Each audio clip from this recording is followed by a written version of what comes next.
اعوذ باللہ من الشیطان الرجیم بسم اللہ الرحمن الرحیم الحمد للہ وکفا والصلاة والسلام علی اشرف الانبیاء وخاتم الانبیاء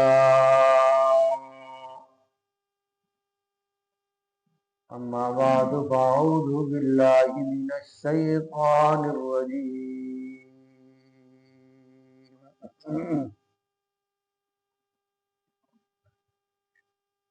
بسم اللہ الرحمن الرحیم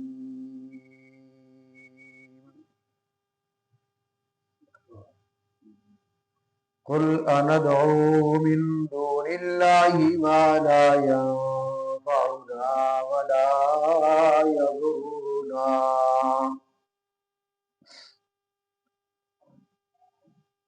آپ کہہ دیجئے کہ ہم اللہ کے سوا ایسی چیز کی عبادت کریں کہ نہ وہ ہم کو نفع پہنچاوے اور نہ وہ ہم کو نقصان پہنچاوے وَنُرَدُّ عَلَىٰ أَعْقَابِنَا بَعْدَ إِذْ هَدَانَا اللَّهُ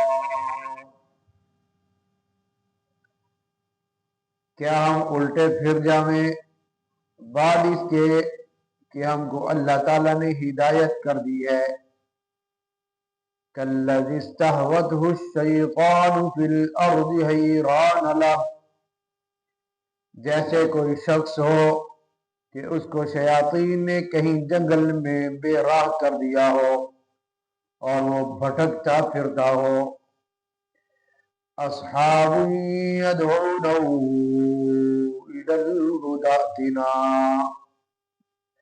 اس کے کچھ ساتھی بھی تھے کہ وہ اس کو ٹھیک راستے کی طرف بلا رہے ہیں کہ ہمارے پاس آ قل ان هدى اللہ هو الهدى آپ کہہ دیجئے کہ یقینی بات ہے کہ راہ راست وہ خاص اللہ کی راہ ہے وَأُمِرْنَا لِنُسْلِمَ لِرَبِّ الْعَالَمِينَ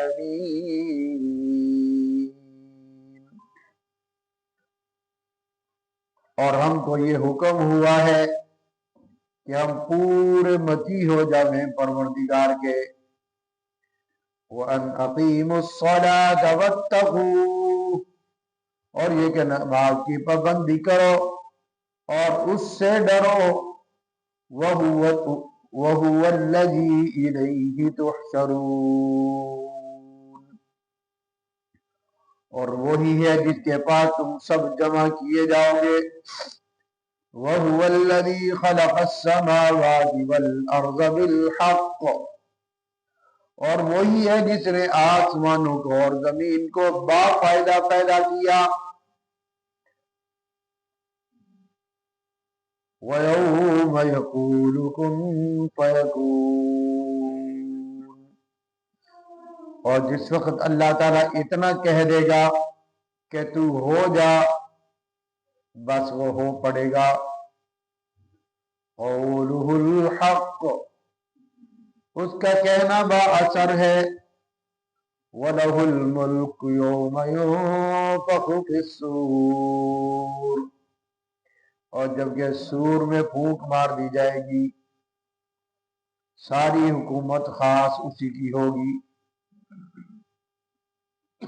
عالم الغیب والشہادہ اور وہ جاننے والا ہے پوشیدہ چیزوں کا اور ظاہر چیزوں کا وَهُوَ الْحَكِيمُ الْخَبِيرُ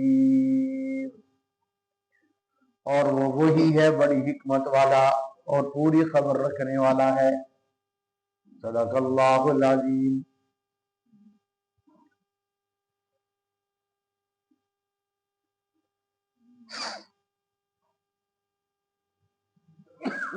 آج کی زیر درس آیات مبارکہ میں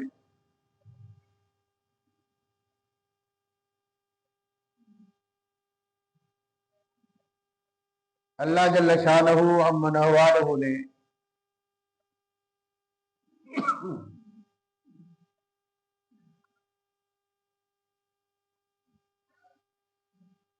مسلمانوں کو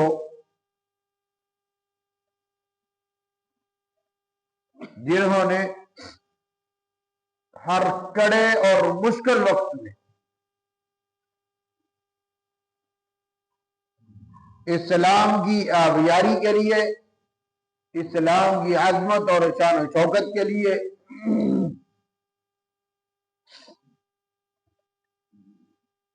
ہر تکلیف برداشت تو کر لی، لیکن اسلام سے نہ پھرے۔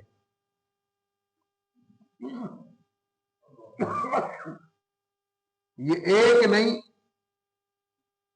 کئی مثالیں ہمارے سامنے اور بارہا بیان کی جاتی ہیں،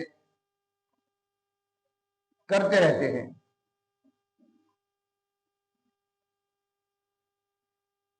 حضرت بلال رضی اللہ تعالیٰ عنہ کی طرف دیکھ لیجئے،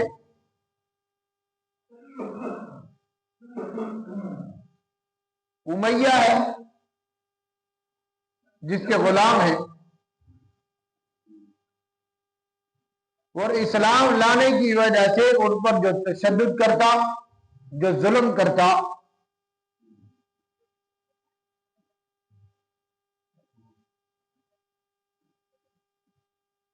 اس نے یہ انتہا کر کہ کسی طریقے سے یہ اسلام چھوڑ دے۔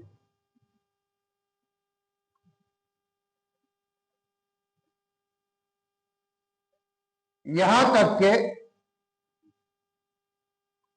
ان کو یہ مسلمانوں کی طرف سے پیغام بھی مل گیا کہ آپ اپنے موقف کو پوشیدہ رکھ لیں، ظاہر نہ کیا کریں۔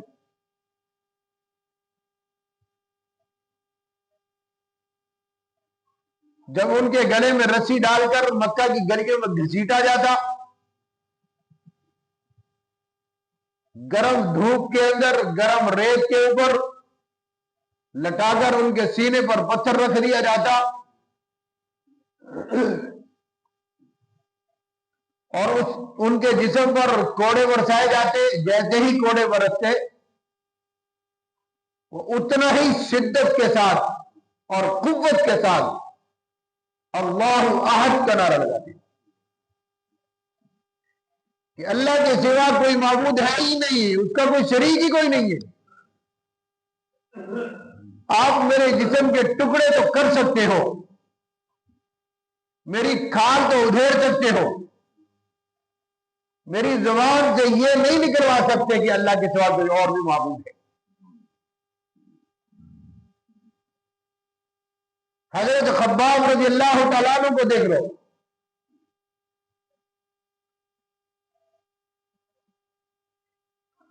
کہ جب ان کے ہاتھ اور پاؤں کے اندر میخے لگا کر دیوار پہ گاڑ دیا گیا،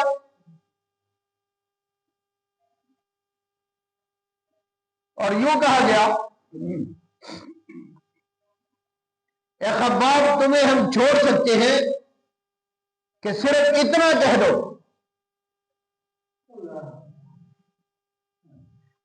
کہ تیری جگہ پر اگر تیرا محبوب، تیرا پیغمبر، تیرا نبی محمد کریم صلی اللہ علیہ وسلم ہو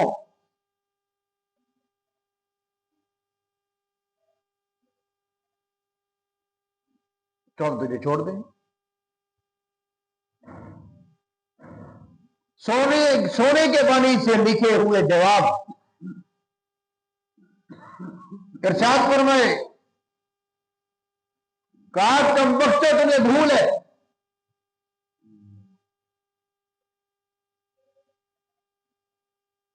میں نے جس محمد کا کلمہ پڑھا ہے صلی اللہ علیہ وسلم، ان پر ایک خباب نہیں ہزاروں خباب بھی قربان کر دیے جائے تو حق ادا نہ۔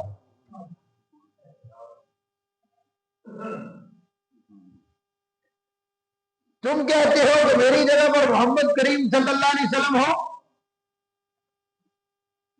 میں تو یہ کہتا ہوں میرے آقا مدنی حضرت محمد صلی اللہ علیہ وسلم کے نالین مبارک میں کانٹا بھی چبھ جائے تو میں یہ بھی برداشت کروں.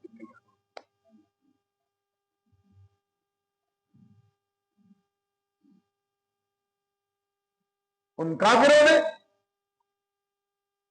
مشرکین مکہ نے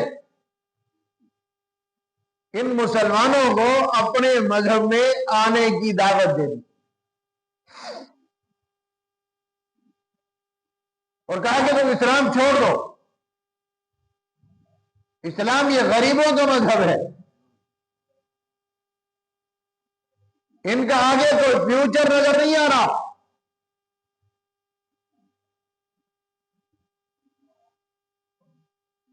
ان کا آگے کوئی مستقبل نہیں ہے.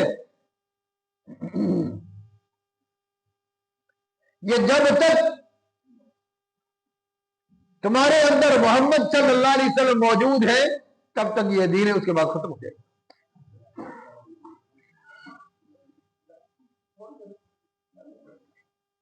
آج نہیں کل اختتام ہونے والا ہے, یہ کھیل ختم ہونے والا ہے.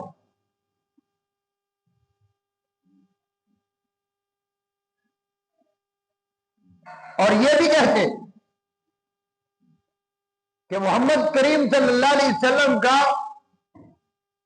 بیٹا کوئی نہیں ہے جو آگے دین کو چلا سکے.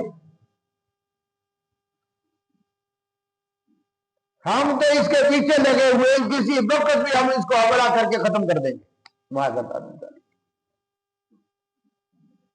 تو آ جاؤ ہمارے مذہب کے اندر. تو اللہ نے جواب دیا بڑا خوبصورت, قل اندعو من دون اللہ ما لا ينفعنا ولا يضرنا ونرد على اعقابنا بعد اذ هدانا اللہ. اے محبوب ان کو بتلا دو یہ اللہ کے علاوہ کسی دوسرے خداؤں کی طرف جو ہمیں بلاتے ہیں, جو یہ کہتے ہیں کہ اللہ کے علاوہ اور بھی معبود ہے, اور بھی مشکل کشا ہے, اور بھی حاجت روا ہے, یہ نہ کسی کو نفع دے سکتے ہیں نہ کسی کو نقصان پہنچا سکتے ہیں, اور تم ہمیں الٹا اس بات کی دعوت دیتے ہو وَنُرِدُ عَلَىٰ أَعْقَابِنَا بَعْدَ إِذْ هَدَانَا اللَّهُ, ہم ہدایت حاصل کرنے کے بعد الٹے پہ پلٹ دیں, یہ نہیں ہو سکتا. ان کو بتا دو کہ مثال دے کے سمجھائی. كَالَّذِي اسْتَحْوَتْهُ الشَّيْطَانُ فِي الْأَرْضِ حَيْرَانَ لَهُ أَصْحَابٌ يَدْعُونَهُ إِلَى الْهُدَىٰ ائْتِنَا.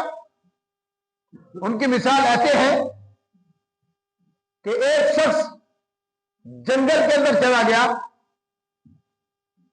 اپنے ساتھیوں سے بچھڑ گیا, اس کے اوپر شیاطین نے, جنات نے حملہ کر دیا, اور جنات نے اس کو حواس باختہ کر دیا, مخبوط الحواس کر دیا. اب وہ راستہ بھٹک گیا, اس کا دماغ ہی کام نہیں کر رہا, نیم برہنہ حالت, نیم بے ہوشی حالت, اور ایسی کیفیت کے دورے پڑ رہے ہیں اس کو, اور اپنے آپ کی اس کو ہوش نہیں رہی. جیسے کہ آپ دیکھتے ہیں کسی کو جنات چمٹے ہوئے ہوں تو اس کی کیا کیفیت ہوتی ہے, اس کا دماغ کام نہیں کر رہا ہوتا, کیونکہ وہ جنات اس کو اپنے اعضاء کے ذریعے کام ہی نہیں کرنے دیتے. اس کا جسم سارا کام چھوڑ چکا ہوتا ہے, دماغ اور نظر اس کی کام نہیں کر رہی ہوتی, اس کے جسم کے اوپر پورے غالب اور ہیوی ہوتے ہیں. انہیں اس کی مثال ایسے ہی ہے, اصحاب یدعونہ الی الہدی ائتنا, اور اس کے ساتھی اس کو بلا رہے ہیں, آجے یار سیدھے راستے پر, تم کس راستے پہ چلے گئے ہو, تم کہاں جنگل میں پھر رہے ہو, بھٹک گئے ہو, آجے اس طرف. قل ان ھدی اللہ ھو الھدی, آپ ان کو بتا دو جس راستے پر وہ آسیب زدہ شخص چلا گیا ہے, جس کو شیطان نے راستے سے ہٹا دیا ہے, وہ صحیح راستے پر نہیں ہے. اصل راستہ وہ ہے جو راستہ اللہ نے متعین کر دیا. قل ان ھدی اللہ ھو الھدی, اللہ کا بتایا ہوا راستہ یہ سیدھا راستہ ہے. حضور صلی اللہ علیہ وسلم کو کہا جا رہا ہے کہ ان کو بتا دو.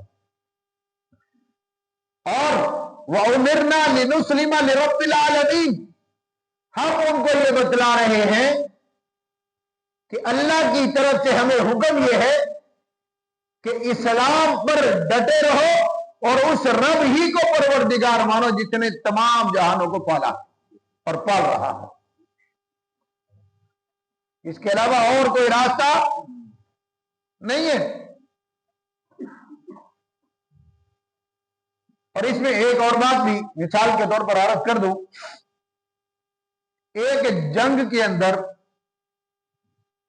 3 صحابہ جنگ تبوک میں تشریف نہ لے گئے.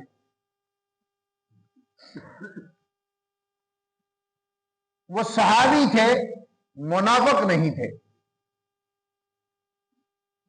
سامان کی تیاری جہاد میں جانے کے لیے مکمل تھی، سواری بھی تیار ہے، سامان بھی تیار ہے. ابھی چلے جاتے ہیں، ابھی چلے جاتے ہیں، ابھی چلے جاتے ہیں. بس اس کمزوری نے، سستی نے ان پر غلبہ کیا. لشکر چلا گیا، وہ پیچھے رہ گئے، نہیں جا سکے. اب وہ بہانے تلاش کر رہے ہیں کہ جب حضور واپس تشریف لائیں گے ہم یہ بہانہ لگائیں گے، یہ بہانہ لگائیں گے، بچنے کے لیے یہ بہانہ لگائیں گے. دلوں کے بھید اللہ جانتا تھا. بڑے بہانے سوچے، آخر ان کے دل کے اندر بات آئی، یار بہانے ہمارے پکڑے جائیں گے. اللہ نے ایک ایک بات حضور کو بتا دینی ہے، ہم بہانہ نہیں چلا سکتے. سچی بات بتا دیں، اسی میں خیر ہوگی. آ کر حضور کی خدمت میں عرض کر دی. حضور نے آ کر پوچھا، بھائی بولو تم کیوں نہیں گئے؟ یا رسول اللہ صلی اللہ علیہ وسلم اصل بات پوچھئے تو یہ ہے کہ ہم پر سستی غالب آ گئی. ہم منافق نہیں ہوئے، ہم اس راستے سے غافل ہو گئے. ہم مجاہد ہیں، آپ پر جان نچھاور کرنے والے ہیں، اللہ کا وحدہ لا شریک ہی مانتے ہیں. اللہ کے محبوب صلی اللہ علیہ وسلم نے کوئی فیصلہ نہیں سنایا کہ تمہارا فیصلہ اللہ پر ہے، اللہ جو فیصلہ فرمائے گا میں اسی کے مطابق تمہیں حکم سناؤں گا. 1 دن گزرا، 2 دن گزرے، 3 دن گزرے، کوئی چکر ہی نہیں. حضور بول ہی نہیں رہے، ناراض ہے. کئی دن گزر گئے. اللہ کے محبوب صلی اللہ علیہ وسلم نے صحابہ سے ارشاد فرما دیا کہ بس بھائی ان کے ساتھ کسی نے لین دین سلام دعا تک نہیں کرنی، بولنا ہی نہیں. اب حضور بھی ناراض، صحابہ بھی ناراض. بھانجے بھتیجے جو اسلام میں تھے وہ بھی نہیں بول رہے، رشتے دار ہیں وہ بھی نہیں بول رہے. اتنے اسی حالت کے اندر 40 دن گزر گئے. ابھی تک اللہ کی طرف سے فیصلہ کوئی نہیں آیا. انتظار میں حضور بھی انتظار کر رہے ہیں، یہ بھی انتظار کر رہے ہیں. پھر اللہ کے محبوب صلی اللہ علیہ وسلم نے مزید سختی فرمائی. فرمایا کہ ان کی بیویوں کو بھی حکم یہ ہے کہ ان کے قریب نہ جائیں. بس صحابی فرماتے ہیں کہ حضرت زبیر میرے رشتہ دار ہیں، چھت کے اوپر چڑھے ہوئے، میں نے ان سے سلام کیا، آواز دی، وہ میری بات ایسے انسنی کر رہی. ہم حضور کے پاس جاتے ہیں، ہمیں کوئی لفٹ کوئی نہیں، پریشانی. اب یوں محسوس ہو رہا تھا کہ اب زمین پھٹے، ہم زمین میں چلے جائیں. اتنا ہی تنگی آ گئی، پریشانی کا عالم. اسی حالت کے اندر یہ بات یہودیوں تک پہنچی. یہودیوں نے خط لکھا، مشرکین مکہ نے خط لکھا، تم کیسے مسلمان ہو؟ تمہارے نبی نے تمہیں چھوڑ دیا، تمہارے رشتہ دار تم سے نہیں بول رہے، تمہارے ساتھی تم سے نہیں بول رہے، آ جاؤ ہمارے مذہب کے اندر واپس آ جاؤ. فرماتے ہیں کہ جب یہ بات ہم تک پہنچی، ہم یہ دعا کر رہے تھے کہ زمین پھٹ جائے، آسمان سے کوئی ہمارے اوپر آفت آ پڑے، ہم غرق ہو گئے اس سے پہلے کہ ہم اپنا مذہب بدلیں. ایسا نہیں ہو سکتا. اب اس بات کو 10 دن اور گزر کے 50ویں دن جا کے رب تعالیٰ کی طرف سے حکم آیا، فیصلہ فرمایا. میرے رب نے ان کو معاف کر دیا. فیصلہ آ گیا، میرے رب نے ان کو معاف کر دیا ہے. صرف ایک جنگ میں نہیں گئی, باقی ساری جنگوں میں جا چکے, حضور کے اوپر جان نچھاور کر رہے, لیکن ایک جنگ میں نہیں گئے. اب یہ بات جو پہلی آیت جو میں نے آپ کے سامنے تلاوت کی ہے, اس میں اسی بات کی طرف اشارہ ہے کہ کافروں نے ان کو دعوت یہودیت دی, دعوت عیسائیت دی کہ تم ہمارے مذہب پہ آ جاؤ, اسلام چھوڑ دو. تو اللہ نے فرمایا کہ یہ جن خداؤں کی طرف تمہیں بلانا چاہتے ہیں, یہ نہ نفع دے سکتے ہیں, یہ نہ نقصان دے سکتے ہیں, یہ ذرہ پر ان کے ناک مکھی کاٹ کے یہ وہ نہیں اٹھا سکتے, کہاں یہ تمہیں فائدہ دیں گے. فرمایا جو ہم نے کہہ دیا وہ امرنا لنسلم لرب العالمین, تم ایک پروردگار کے حکم کی پیروی کرو, اسی کا کہنا مانو. وان اقیموا الصلاۃ واتقوا, اور نماز قائم کرتے رہو. نماز چھوڑنی, بولو نماز چھوڑنی نہیں. تو ہم کیا کہتے ہیں, ٹھہر جائے یار, وہ نہیں چلے جانا, گاگ نو بگتا لیے, گاگ نو بگتا لیے, چلے جانے, یہ کام کر لے وہ کام کر لے, چلے جاتے ہیں. یہ کیا ہے, نا اہلی سستی ہے. فرمایا واتقوا, ڈرو اس بات سے. نماز کا وقت ہو جائے تو نماز چھوڑو نہیں, پہلے نماز ہے, پہلے رب کا حکم ہے. وَهُوَ الَّذِي إِلَيْهِ تُحْشَرُونَ, تم نے اس رب کے آگے ایک دن جمع ہونا. میدان محشر میں تمہیں جب بلایا جائے گا تو تم سے پوچھا جائے گا کیوں سستی کرتے تھے. وہ تو وہ ہے, وَهُوَ الَّذِي خَلَقَ السَّمَاوَاتِ وَالْأَرْضَ بِالْحَقِّ, جو آسمان کا بھی اور زمین کا بھی مالک ہے. یہ بات ایسے ہی نہیں ہے, بات بالکل پکی اور سچی ہے. وہ زمین کا بھی مالک اللہ ہے, آسمان کا مالک بھی اللہ ہے. اور اس کی صرف یہ ہے وَيَوْمَ يَقُولُ كُن فَيَكُونُ, جب اس نے کہہ دیا ہو جا تو وہ ہو جائے گا. کیا ہو جا, قَوْلُهُ الْحَقِّ, یہ بات بالکل سچی میں بتلا رہا ہوں. اللہ کہتے ہیں کہ یہ بات میں بالکل میں سچی کہہ رہا ہوں, قَوْلُهُ الْحَقِّ, یہ بات سچی ہے, اس میں کوئی شک و شبہ کی گنجائش نہیں ہے. وَلَهُ الْمُلْكُ يَوْمَ يُنفَخُ فِي الصُّورِ, جس دن سور کے اندر پھونک مار دی جائے گی, اس دن لَهُ الْمُلْكُ, ساری بات صحیح اللہ کی, سارے بادشاہ ختم ہو جائیں گے, ساری طاقتیں ختم ہو جائیں گی, سارا نظام ختم ہو جائے گا, صرف ایک اللہ ہوگا. کون ہوگا, صرف ایک اللہ رہ جائے گا, اور اللہ آواز لگائے گا, بتاؤ کون بادشاہ ہے. یہ 3 دفعہ آواز لگے گی جب سارے مر جائیں گے, فرشتے بھی, انسان بھی, جنات بھی, تمام مخلوقات ختم ہو جائیں گی, اور اللہ آواز لگائے گا. تین آوازیں لگے گی 40 سال کے بعد, کہ بولو کون ہے خدا, کون ہے رب, کون ہے مالک. کوئی جواب نہیں آئے گا, خود اللہ جواب دے گا, للہ الواحد القہار, میں ہی وہ ایک اللہ وحدہ قہار.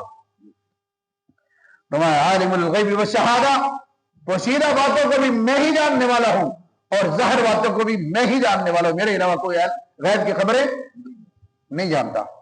وہ الحکیم الخبیر, اور وہ حکمت والا بھی ہے, خبر رکھنے والا بھی. اس لیے ہمیں چھوٹے موٹے لوگ, باطل مسلک, باطل مذہب والے, اگر ہمیں اپنے مذہب کی مسلک کی طرف بلائیں تو ان کو کہہ دو کہ ہمیں اللہ اور قرآن نے بتلا دیا ہے, صحیح راستہ وہ ہے جو اللہ نے اور اس کے رسول نے متعین کر دیا. اس کے علاوہ سارے راستے غلط ہیں, سارے راستے باطل ہیں, سارے طریقے غلط ہیں. وہی راستہ حق پر ہے جس راستے پر اللہ اور اس کے رسول تھے, اور ہمیں دعوت دی جا رہی ہے. اللہ ہمیں اسی کو سمجھنے کی اور اسی پر عمل کرتے رہنے کی توفیق نصیب فرمائے. وآخر دعوانا ان الحمدللہ رب العالمین.